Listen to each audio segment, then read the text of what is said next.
여러분, 국가의 화폐 제도가 타락하면 어떻게 될까요? 인류의 역사 속에는 이 현상을 잘 보여주는 수많은 사례들이 있지만 가장 대표적인 사례는 1차 세계대전 이후 독일에서 발생한 하이퍼 인플레이션입니다. 많은 사람들이 독일에 하이퍼 인플레이션이 생겼었다는 사실을 잘 알고 있지만 정확히 왜 그런 현상이 나타나게 됐는지, 그리고 그 현상의 틈바구니에서 그 당시 사람들은 각자의 선택에 따라 어떤 경제적인 결과를 받게 되었는지 대부분 알지 못하죠. 그래서 오늘은 이와 관련된 내용이 잘 담겨있는 홍춘욱 대표의 50대 사건으로 보는 돈의 역사의 내용을 통해서 여러분들께 설명드리고자 합니다. 우선 1차 세계대전 말 독일은 결정적인 패배를 당한 적이 없음에도 식량난 속에 발생한 혁명으로 항복할 수밖에 없었다고 합니다. 전쟁이 끝난 후 빌헬름 2세 황제마저 네덜란드로 망명하면서 독일은 일종의 무정부 상태가 되고 말았죠. 엎친 데 덮친 격으로 전쟁에 대한 책임 등을 협의한 파리 평화회의에서 프랑스를 비롯한 승전국이 독일에 1320억 금마르크라는 막대한 배상금을 부과하였는데, 이 배상금의 규모는 전쟁 전 기준으로 독일 국민 총생산의 3배를 뛰어넘는 액수였다고 합니다. 이러다 보니 매년 갚아야 하는 배상금의 규모는 국민소득의 10%이자 전체 수출액의 80%에 이르렀고, 결국 신생 독일 정부는 재정 적자를 벗어날 길이 없었습니다. 자, 여러분, 보통 정부가 이렇게 돈이 필요하면 어떻게 하죠? 일단 민간으로부터 돈을 빌리려고 하겠죠. 그런데 1차 세계대전 중에 독일 정부는 중앙은행의 발권력을 이용해서 윤전기를 돌리면서 계속 돈을 찍어냈고, 그 돈으로 화약도 사고 식료품도 사고 하면서 계속 돈을 써대면서 전쟁 비용을 조달했더니 이걸 국민들이 다 알고 있고, 그러다 보니 이미 정부는 국민들로부터 신뢰를 잃은 터라 이 방법은 더 이상 불가능했던 거죠. 게다가 정치적인 리더십도 부족했기 때문에 세금을 인상하기도 어려웠습니다. 자, 그럼 이 상황에서 독일 정부는 뭘 할 수 있었을까요? 민간에서 돈도 못 빌려, 세금 증세도 못해. 그럼 정부가 선택할 수 있는 건 뭘까요? 독일 정부가 할 수 있었던 유일한 방법은 다시 또 돈을 찍어내는 겁니다.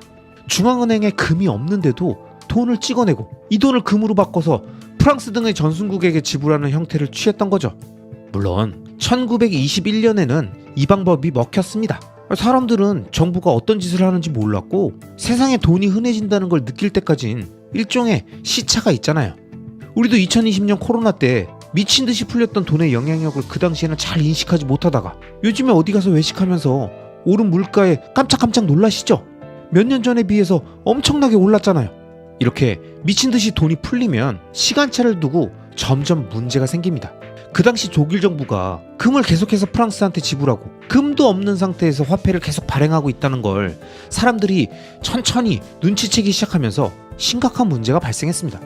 일단 다양한 네트워크를 가지고 있고 해외 사정에도 밝았던 금융인이나 기업가들이 인플레의 징후를 제일 먼저 알아차렸고, 그 다음부터 이 사람들은 뭘 했을까요? 조만간 휴지 조각으로 변할 독일 마르크화 대신 영국 파운드화나 미국의 달러로 환전해서 해외에 예치하기 시작한 겁니다.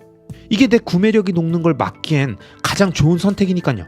그 결과 독일은 1922년부터 자본수지 적자가 심화되었고, 이에 따라 독일 마르크화 환율은 급등하기 시작했습니다. 그리고 이렇게 환율이 급등하면 수입 물가가 상승하게 되고, 수입 물가가 상승하니까 결국 시간차를 두고 전체 물가 인상으로 이어지는 거죠. 그러다 보니 1920년 이후 독일에서는 월간 기준으로 물가가 50% 이상 오르는 하이퍼 인플레이션이 발생했고, 자국 화폐의 신뢰는 완전히 무너져 버렸습니다. 여러분, 생각해보세요. 월 50% 이상 물가가 오르고 있는 상황에서 여러분들이 월급을 받았다면 받는 즉시 뭘 해야 하겠습니까? 현물로 바꿔야겠죠? 화폐를 들고 있는 매 순간 리스크가 시간에 녹는 게 아니라 제겁으로 늘어나는 꼴이니까요. 그러니 모든 사람들이 지폐를 버리고 현물을 사기 위해서 달려드는 상황이 벌어졌고, 이런 상황에서는 경제가 제대로 돌아갈 수가 없죠. 결국 1923년 독일의 산업 생산은 1914년의 절반 수준으로 떨어졌고, 사회적으로 심리적으로 엄청난 트라우마를 만들어냈습니다. 왜냐? 돈의 가치가 계속 떨어지니까 돈으로 된 모든 형태의 부와 고정 수입이 가치가 없다고 느껴지게 된 거죠. 결국 이 엄청난 인플레이션은 가격이 고정된 모든 것들의 실질 가치를 폭락시켜버렸습니다. 고정금액으로 받고 있었던 국민들의 월급 가치는 물론이고, 전쟁 전후에 누적되어 있던 독일 국내에서의 모든 부채를 청산시키게 됐죠. 돈의 가치가 계속 떨어지니까 예를 들어 1억을 빌렸는데 나중에 그 가치가 1,000원이 되어 있는 꼴이죠. 그러니까 부채라는 게 아무 의미가 없어진다는 겁니다. 자, 그럼 이런 상황이 발생했을 때 과연 누가 이득을 보고 누가 손해를 봤을까요? 가장 큰 피해자는 고정적인 연금 수입을 받아서 생활하던 사람들이었고, 독일 정부의 채권을 구매했던 사람들도 대부분의 자산을 잃어버리게 되었습니다. 반면 토지나 공장 등의 실물 자산을 가지고 있었던 사람들이나 다른 사람들에게 빚을 졌던 사람들은 승자가 되었죠. 그런데 이렇게 돈을 번 유일한 케이스인 실물 자산을 보유하면서 다른 이에게 큰 빚을 졌던 경제 주체는 정부와 기업 딱 둘뿐이었다고 합니다. 결국 독일의 하이퍼 인플레이션은 대다수의 국민들을 가난하게 만들면서 국가와 기업의 배를 불렸고, 이후 히틀러를 비롯한 전체주의 세력이 득세하게 되는 원인이 되었다고 이 책에서는 말하고 있습니다. 그 당시 독일의 인플레이션이 대략 1조 배 정도 이상이었다고 하니까 하이퍼란 단어를 쓸만하죠. 이건 뭐 도저히 견딜 수 없는 고통이지 않았겠습니까? 이렇게 물가가 급등하니까 파운드화나 달러같이 그나마 통화 가치가 높은 외화를 보유했거나 실물 자산을 가지고 있었던 사람들은 승자가 되고, 반대로 예금이나 연금 등의 금융 자산을 가지고 있었던 사람들은 가장 큰 패자가 된 거죠. 여러분, 역사는 늘 반복됩니다. 왜냐? 인간의 DNA는 선사시대부터 지금까지 거의 변한 게 없다 보니까 위기의 순간엔 늘 본능대로 움직이고, 그 본능은 늘 고통을 감내하는 쪽보단 쉽게 해결하는 함정으로 빠져드는 거예요. 인간이 발권력을 가지고 있고 그들의 권력과 권위에 위기가 오는 순간이 되면 늘 돈을 찍어내는 같은 방식으로 해결한다는 게 로마 시대에 불순물이 늘어갔던 은화부터 1차 세계대전 이후의 독일과 현대의 짐바브웨, 베네수엘라, 아르헨티나 등의 인류의 화폐 역사가 보여주는 진리이지 않습니까? 그리고 그런 매 순간순간마다 그 시기에 살아남고 이익을 본 사람들은 결국 통화 가치가 높은 외화와 실물 자산을 보유하면서 다른 사람에게서 돈을 많이 빌렸었다는 특징이 있었다는 사실은 우리에게 시사하는 바가 많습니다. 끊임없이 화폐 가치가 하락하는 현재의 법정화폐 시스템에서는 하이퍼 인플레이션은 아니더라도 끊임없이 반복되는 화폐 가치의 하락이 긴 시간에 걸쳐 누적되면서 엄청난 부의 격차를 만들고 있습니다. 누군가는 자신의 구매력을 잘 지키고 유지하고 불리는 반면, 또 다른 누군가는 계속 그 인플레이션을 온몸으로 맞으면서 몸빵으로 데미지를 받고 있을 테니까요. 우리가 사는 삶의 모든 순간 이 화폐 가치 하락이라는 리스크에서 자유로울 수 없다면 우리는 독일 하이퍼 인플레이션 시대에 유일하게 돈을 벌었던 국가와 기업들이 했던 행동들을 잘 생각해 봐야 합니다. 통화 가치가 보존되는 외화를 보유하고 실물 자산을 보유한 상태에서 다른 이들에게서 돈을 빌렸던 플레이어, 그들이 위너였다면 우리도 비슷한 전략을 긴 기간 동안 장기 투자로 펼칠 수 있겠죠. 먼저 가장 많은 금액을 오랫동안 쓸 수 있는 기간을 주면서 상대적으로 낮은 금리로 빌려주는 대출, 그것도 실물 자산을 사는 데 주는 것, 이게 바로 부동산이죠. 그래서 부동산은 금융자산과 달리 태생부터가 레버리지 자산인 거고요. 이런 특징 때문에 저는 장기 투자의 대장정에 꼭 레버리지 상품인 부동산이 실거주든 임대를 주는 형태든 보유하고 있어야 한다고 생각합니다. 부의 베이스 캠프라는 표현도 그렇기 때문에 나온 것이고요. 또 의미 있는 자산이 뭐가 있을까요? 1차 세계대전 이후 그 당시 통화 가치가 보존되던 외화가 파운드화하고 달러였다면 지금은 뭘까요? 1차적으로는 달러를 생각해 볼 수 있겠죠. 원화로 된 자산만 들고 있는 것보단 달러 자산과 함께 들고 있는 게 자신의 구매력을 지키기에 유리할 테니까요. 그런 의미에서 혁신적인 미국 기업에 투자하는 행위는 장기적 관점에서 그 기업의 성장뿐만 아니라 자국 통화 가치가 하락하는 리스크로부터 해칭할 수 있다는 장점도 있는 거죠. 하지만 지금 말씀드린 통화 가치의 하락을 방어해주는 가장 좋은 외화는 사실 달러가 아닙니다. 저는 그 외화가 바로 비트코인이라고 생각합니다.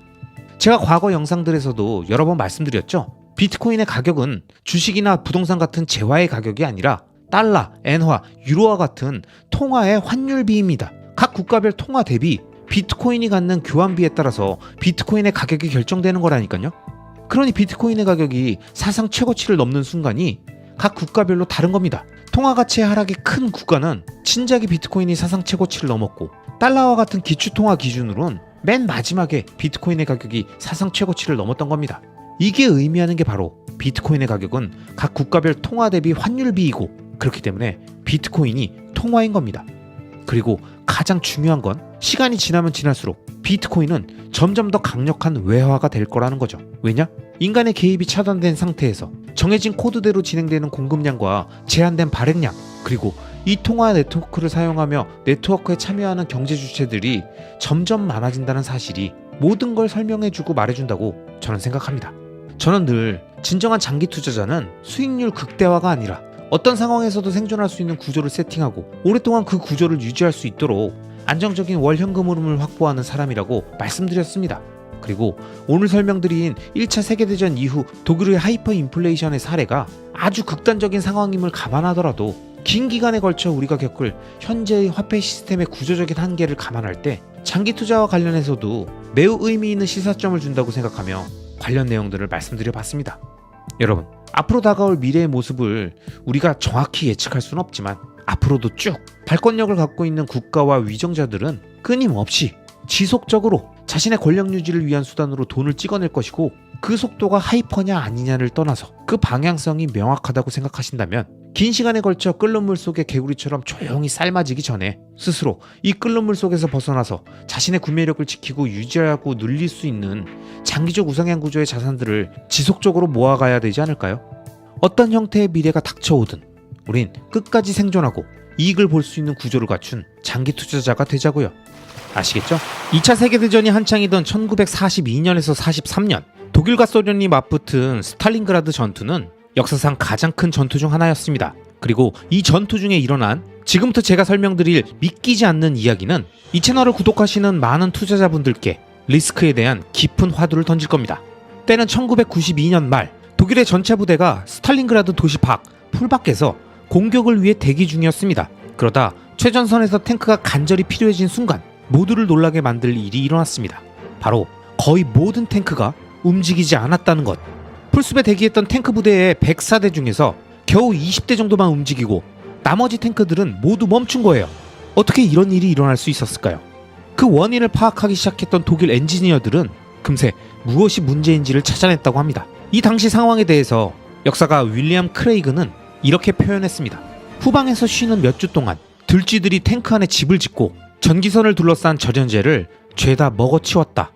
이 당시 독일군은 전 세계에서 가장 최첨단 장비를 보유한 기술 강국이었는데 그런 그들을 무너뜨린 게 다른 것들도 아닌 들쥐들이었다는 거죠.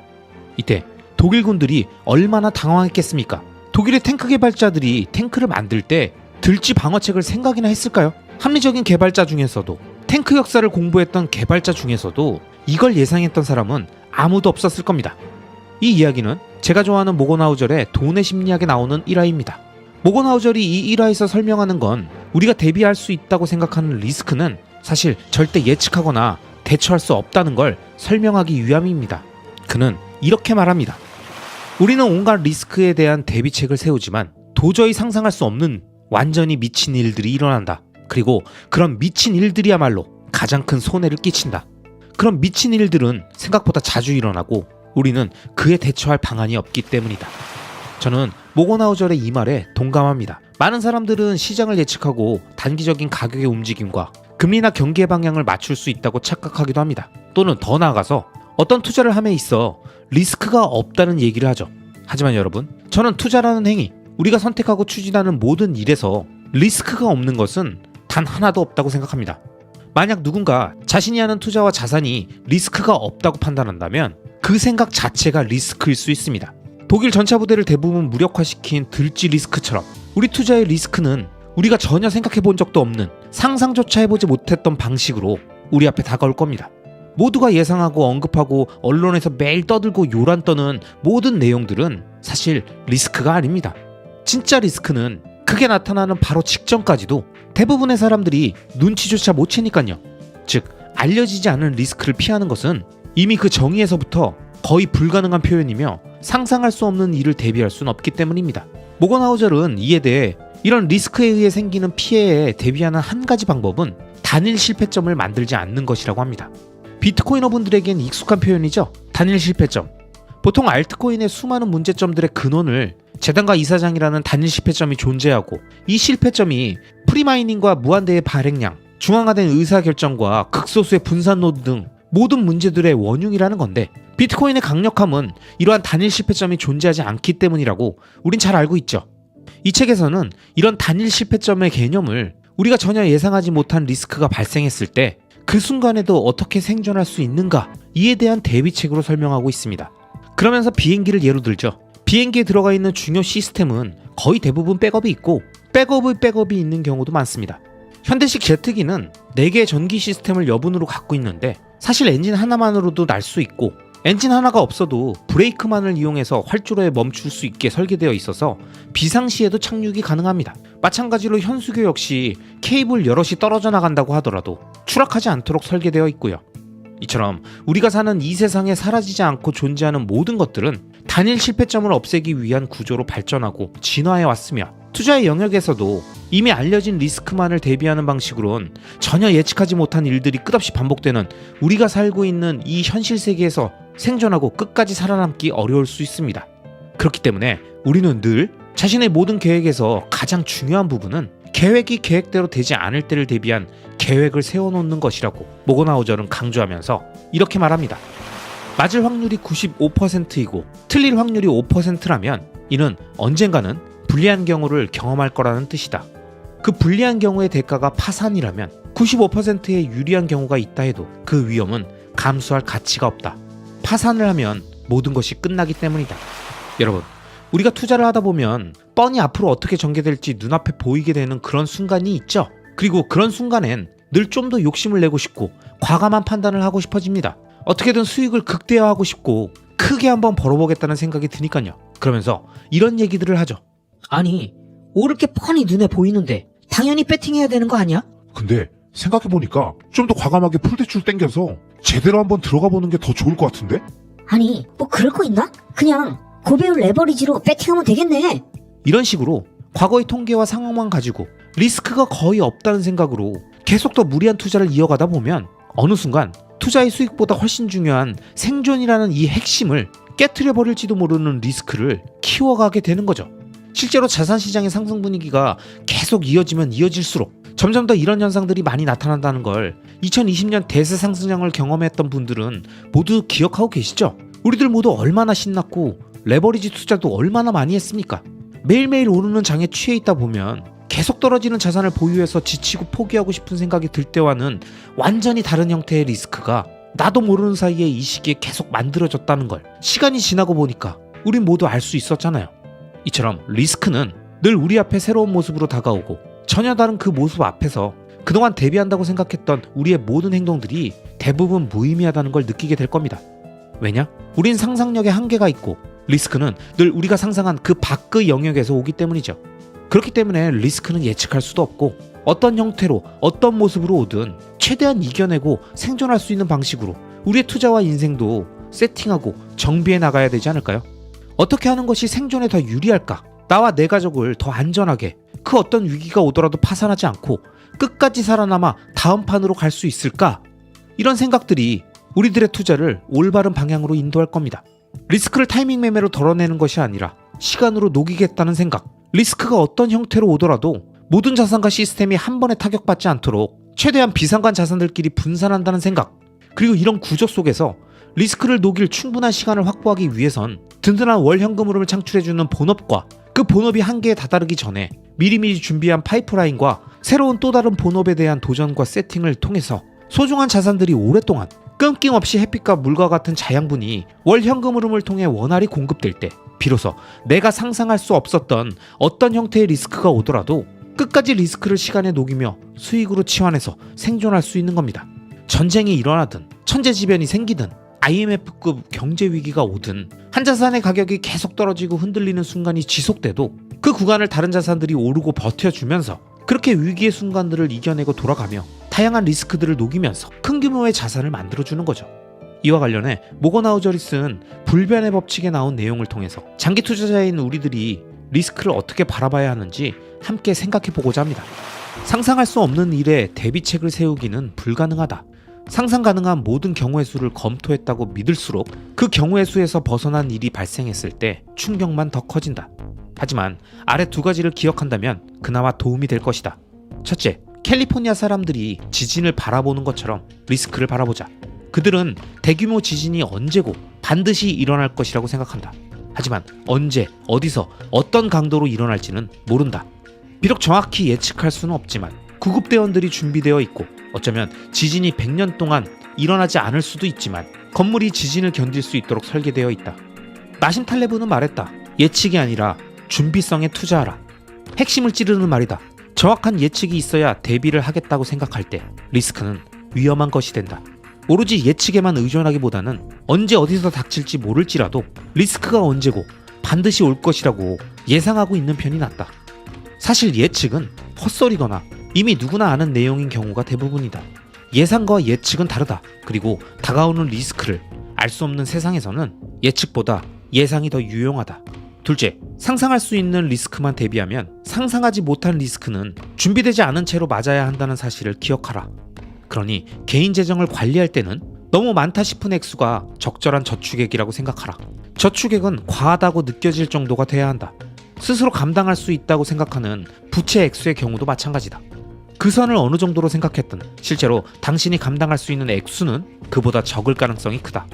당신의 현재 대비 수준이 합당하게 느껴져서는 안 된다. 세상을 뒤흔든 중요한 역사적 사건들은 그 일이 실제로 터지기 전에는 비현실적이고 터무니없는 시나리오로만 보였다는 점을 떠올려봐라.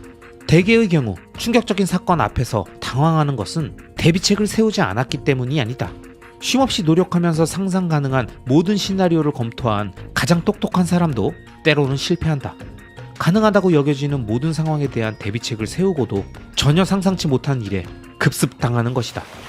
여러분, 저 역시 모고나우절이 이야기한 내용에 모두 동의하지는 않습니다. 그렇게 다 하지도 못하고요. 다만 리스크는 예측할 수 없고 아무리 노력해도 완벽히 대비할 수 없다는 점, 그리고 늘 상상하지 못했던 방식으로 우리들에게 다가온다는 건 진리라고 생각하기 때문에 관련 내용들을 여러분들과 함께 나눠봤습니다.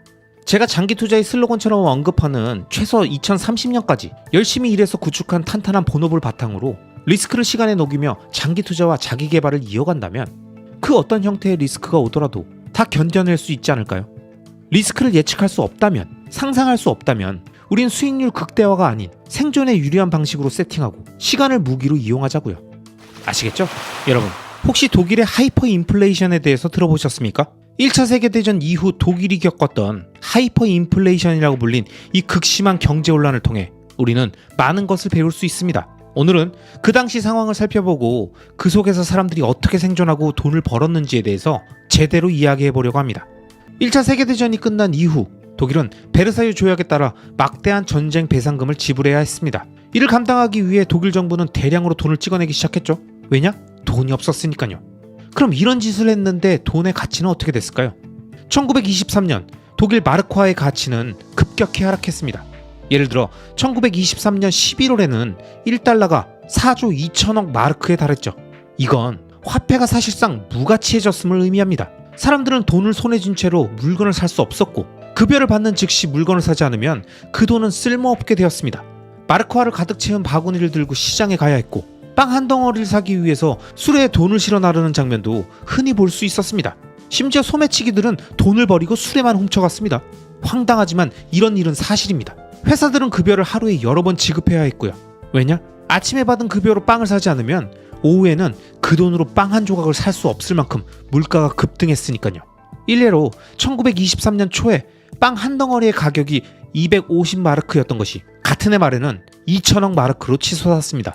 여러분, 상상해보세요. 아침에 빵 한 덩어리 살 돈이 저녁에는 커피콩 하나도 못 사게 되는 거라니까요. 이런 상황에서 제대로 살 수가 있겠습니까? 근데 참 황당한 건 이런 상황을 이용해서 영국의 거지들이 독일에서 호화로운 생활을 했다는 겁니다. 당시 독일의 화폐 가치가 똥값이 되다 보니까 영국의 거지들이 독일로 넘어와서 5성급 호텔에서 황제처럼 살 수 있었습니다. 영국 파운드화의 가치는 상대적으로 안정적이었기 때문에 영국인들은 독일에서 매우 저렴한 비용으로 생활할 수 있었던 거죠. 이게 바로 독일 마르크화의 가치가 얼마나 급격히 하락했는지를 단적으로 보여주는 사례입니다.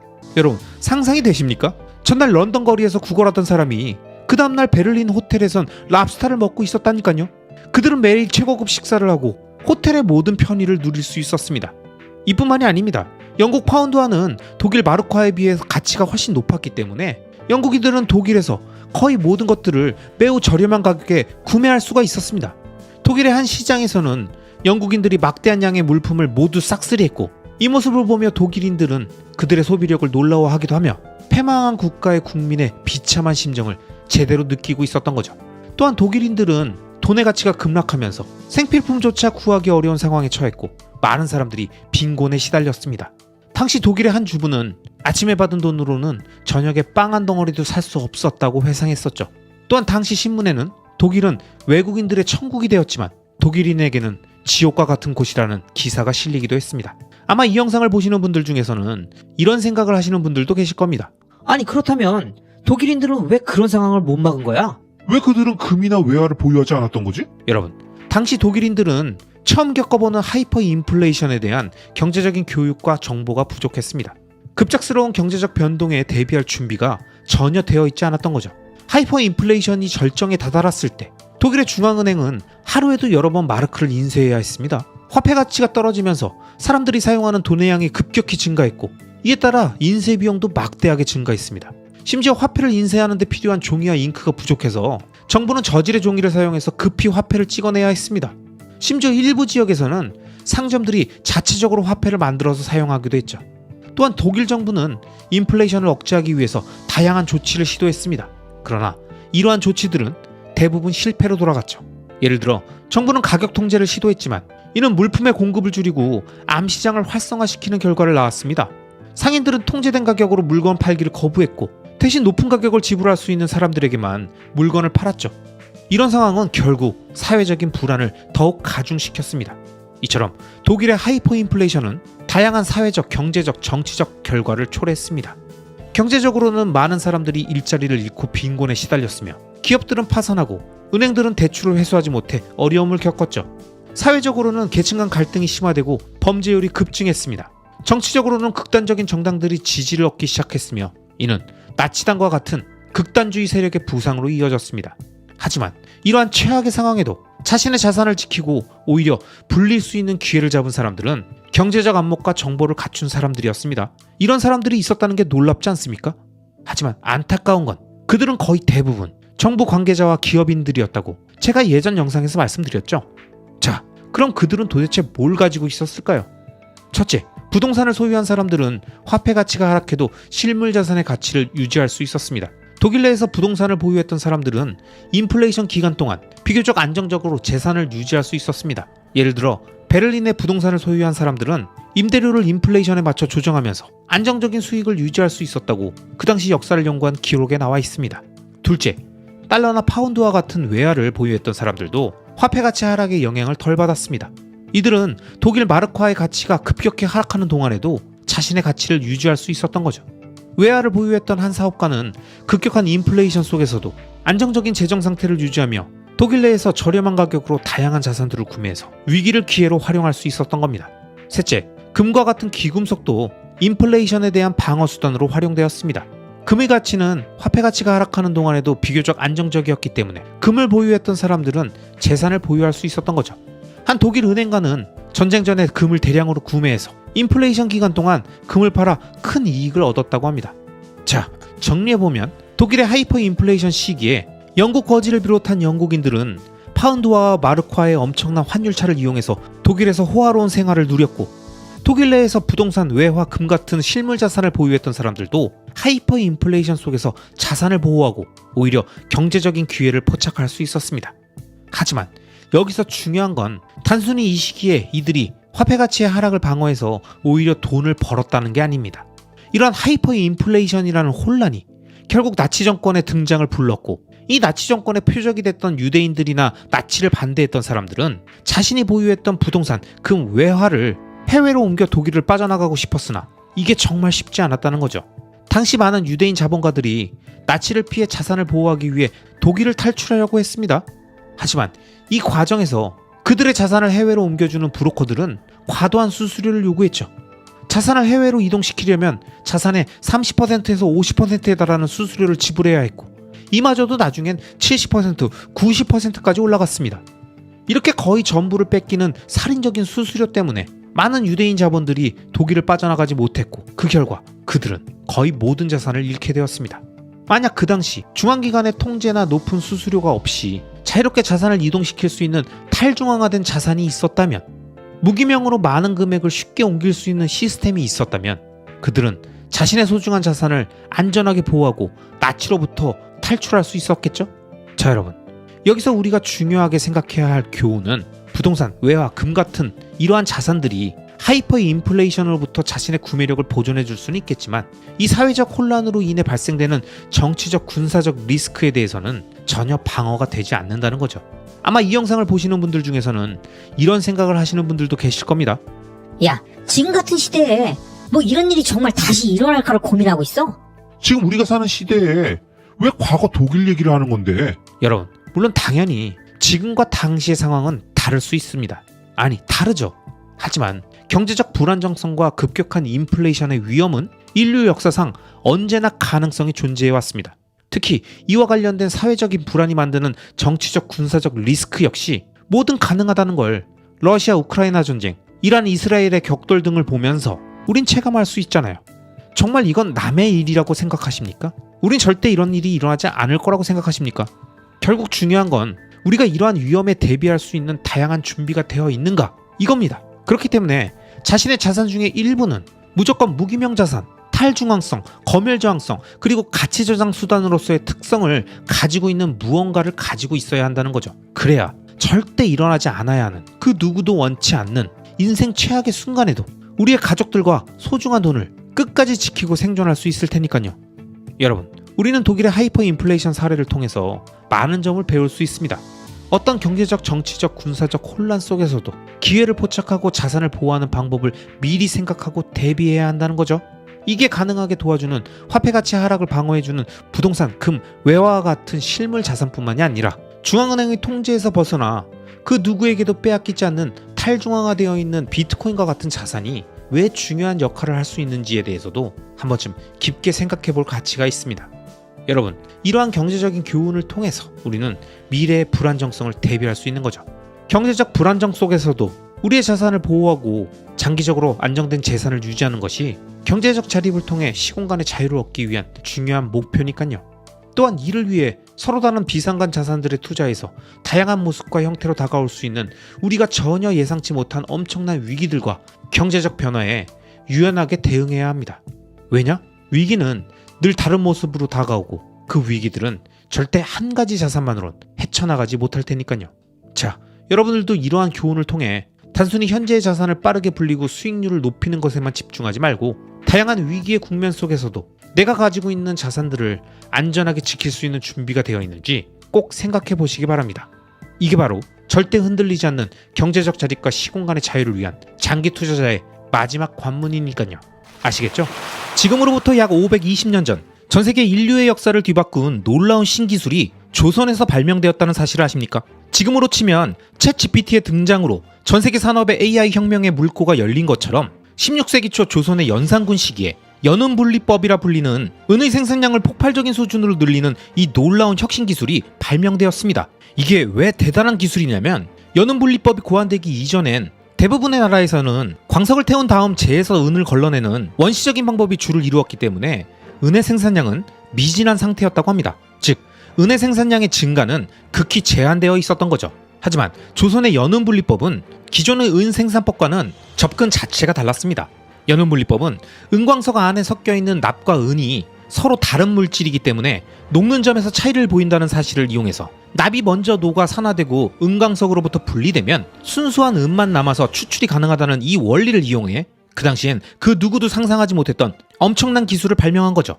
당시 세계 최강국이었던 명나라가 은을 국가의 기축통화로 사용하는 은본위제 국가였다는 걸 생각해보면 이건 정말 엄청난 경제적 이득을 얻을 수 있는 파괴적인 혁신 기술의 발견이었는데 그 당시 조선의 왕이 하필 폭군으로 유명했던 연산군이었고 이걸 개발한 사람들이 평민과 노비 출신이었다라는 점, 그리고 검소함을 미덕이라고 생각하는 유교 문화의 틀 안에서 그 당시 사대부를 비롯한 지도층들에게 연운분리법은 은의 생산량을 극대화해서 사람들을 흥분하게 만드는 좋지 않은 기술이라는 편견을 갖게 했고, 만약 이 기술이 명나라에게 알려지면 조선의 더 많은 은이 수탈당할 수 있다는 분위기가 형성되면서 중종 반정에 의해서 연산군이 폐위되고 중종이 왕위에 오른 이후 조선에서는 연운분리법도 함께 금지되었다고 합니다.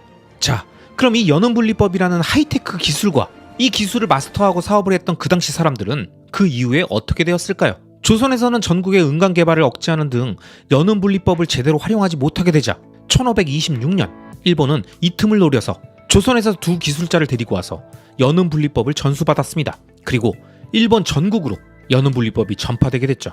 결국 에도 시대에 이르러 연운분리법의 도움으로 은의 생산량이 크게 증가한 일본은 은본위제를 확립하게 되었습니다. 그 이후 17세기 에도 시대 일본은 전 세계 3위의 은 생산국으로 떠올랐고 은본이제 국가인 청나라와 무역을 원하는 유럽 상인들의 요청에 의해서 일본은 유럽과의 활발한 은거래를 하면서 조총, 화약무기, 의학, 건축기술 등 다양한 신기술들을 빠르게 접하게 되고 결국 그 모든 것들이 조선 침략이라는 임진왜란으로 연결되는 가슴 아픈 역사로 만들어지게 된 거죠. 자, 여러분, 우리는 다양한 과거의 역사를 통해 정치, 사회, 문화, 경제 등 많은 교훈을 얻을 수 있습니다. 앞에서 설명드린 조선의 연은분리법의 역사 역시 보시는 분들마다 다양한 생각과 분노하시거나 아쉬워하는 지점들이 있으실 텐데요. 저는 이 역사를 보면서 다른 부분들은 다 차치해 두고 경제적 관점, 투자적 관점에서만 봤을 때 이런 생각들이 들었습니다.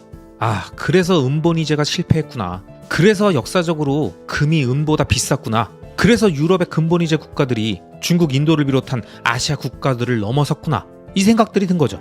우리 인류의 돈의 역사는 자신의 구매력을 안전하게 유지하고 불리는 방법, 그 최선의 방식을 찾는 과정이라고 볼 수 있죠. 조개 껍데기나 돌이나 쌀과 밀 같은 곡식에서 금과 은과 같은 금속 화폐로 변해갔던 과정은 희소하고 쉽게 늘리거나 위조할 수 없고 썩거나 자연적으로 소멸되지 않아야 자신의 부를 먼 미래로 안전하게 전달하고 지킬 수 있다라는 인류의 지혜가 오랜 시간에 걸쳐 반영된 건데, 금의 경우에는 연금술을 비롯한 금을 쉽게 만들어내고자 했던 모든 인류의 시도가 실패로 돌아갔던 반면, 은의 경우엔 조선의 연은분리법을 비롯해서 동서양의 각 시대마다 지속적으로 은을 더 쉽게 생산할 수 있는 방법들이 끊임없이 등장하며 현대로 오다 보니까 희소성이라는 측면에서 금보다 훨씬 신뢰도가 낮아진 거죠. 물론 그 외에도 은은 금보다 산업 생산에 더 많이 쓰여서 화폐가 아닌 다른 용도로 활용됐다던가, 아메리카 대륙에서 대규모 금강이 발견됐던 시기와 유럽의 부흥기가 묘하게 겹치면서 패권이 근본이제 국가로 넘어갔다든지, 다양한 해석들이 복합적으로 가능하겠지만 희소하고 쉽게 늘릴 수 없어야 한다라는 그 좋은 돈의 조건에서 금이 은보다 우수했던 것만은 이견이 없을 겁니다. 그럼 이런 관점에서 볼 때 현재 끊임없이 화폐 발행량이 늘어나고 있는 종이로 된 법정화폐 시스템의 자본주의 안에서 살아가고 있는 우리는 자신의 구매력을 안전하게 지키고 불리기 위해선 어떤 투자를 해야 할까요? 물론 투자의 정답은 없고 각자의 나이와 환경, 결혼 유무, 재무 상태 등의 상황에 따라 일률적인 해답을 말할 수는 없겠지만, 적어도 이 모든 것들을 아우를 수 있는 변치 않는 진리는 쉽게 늘어날 수 없는 희소한 자산이어야 한다, 폭발적인 생산성 향상을 가지고 오는 자산이어야 한다. 이 두 가지에는 대부분 동의하실 겁니다. 그럼 이런 특성들을 갖고 있는 자산들은 무엇이 있을까요? 먼저 쉽게 늘릴 수 없는 희소한 자산이라는 관점에서 인류는 금과 땅이라는 자산을 가장 좋아했습니다. 이게 인류의 긴 돈의 역사에서 가장 확실하게 검증되고 증명된 것들이었으니까요. 그리고 이제 여기에 비트코인을 추구하는 사람들이 늘어나고 있습니다. 갑자기 잘 나가다 뭔 소리야? 아마 이런 말씀을 하시는 분들도 계실 텐데요. 혹시 아직도 비트코인이 사기고 무슨 의미를 갖는지 모르겠다는 분들은 위에 띄워놓은 영상을 한번 보시면 비트코인을 이해하시는데 큰 도움이 되실 겁니다. 그리고 아마 대부분 이 채널의 구독자님들은 투자의 여부를 떠나서 비트코인에 대한 생각이 많이 열려 계실 테니까요. 왜 비트코인이 희소한 자산이고 금이나 땅보다 더 우수한 돈의 속성을 갖고 있는진 이해가 되실 겁니다. 비트코인은 단순히 발행량이 2100만 개로 제한되어 있고 통화 공급량이 오픈된 희소한 자산이라는 특징뿐만이 아니라 거래소가 아닌 자신의 개인 지갑에 보관할 경우 그 누구에게도 검열되거나 빼앗기지 않을 수 있는 거의 유일한 자산이라는 점과, 인터넷 기반의 디지털 환경에 최적화된 방식으로 암호화된 코드와 전세계에 분산된 컴퓨팅 파워를 통해 쉽고 빠르고 안전하게 전세계 어디든 이동시킬 수 있다는 특징이 앞으로 시간이 지나면 지날수록 비트코인에 대한 인류의 수요를 점점 증폭시킬 거라고 예상할 수 있는 거죠. 그렇기 때문에 그동안 금이 누려왔던 건전화폐에 대한 지위는 점점 비트코인으로 대체되는 흐름이 연출될 겁니다. 이미 비트코인이 은의 시총을 넘어섰다는 게 앞으로 다가올 금의 미래 운명에도 시사하는 바가 크죠. 또한 땅은 단순한 가치 저장의 수단이 아니라 인간이 살아가고 활동하고 생산하는 모든 활동들의 근간이 되는 생산 요소이기 때문에 그 실사용 가치에 의해서 그 어떤 종류의 화폐가 등장했더라도 인류 문명 발전의 핵심이 되는 입지의 땅은 지속적으로 그 땅에 살고 싶고 그곳의 인프라를 누리고 싶은 인간의 욕망에 따라서 화폐 가치의 하락만큼 지속적으로 가격이 상승해 왔습니다. 그래서 저는 이처럼 땅이 주는 필수재라는 실사용 가치와 인플레이션을 방어해주는 희소한 자산이라는 점에서 고도로 발전된 선진 국가의 수도나 경제 중심지 같이 고소득 직장이 많고 편리한 교통과 의료 인프라를 갖추고 산이나 강, 대규모 공원과 같은 자연 환경을 품은 그런 희소한 입지의 부동산은 현재 금융권이 가장 선호하는 담보물이기 때문에 부동산의 기본 속성인 레버리지 상품이라는 이 특성을 효과적으로 활용하면 든든한 부의 베이스 캠프를 만들 수 있다고 생각합니다.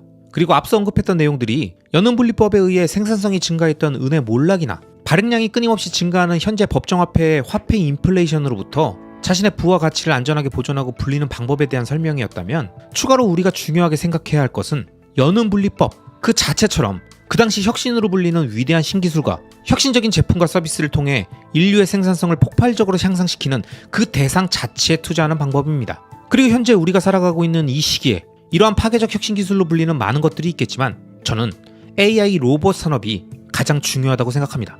앞으로 곧 다가올 인간의 지능을 뛰어넘는 AGI, 즉 인공 일반지능의 등장은 테슬라, 메타, 구글, 오픈 AI, 엔비디아를 비롯한 빠르게 늘어나는 AI 기업들의 연산력 증가에 의해서 점점 그 시기가 다가오고 있습니다.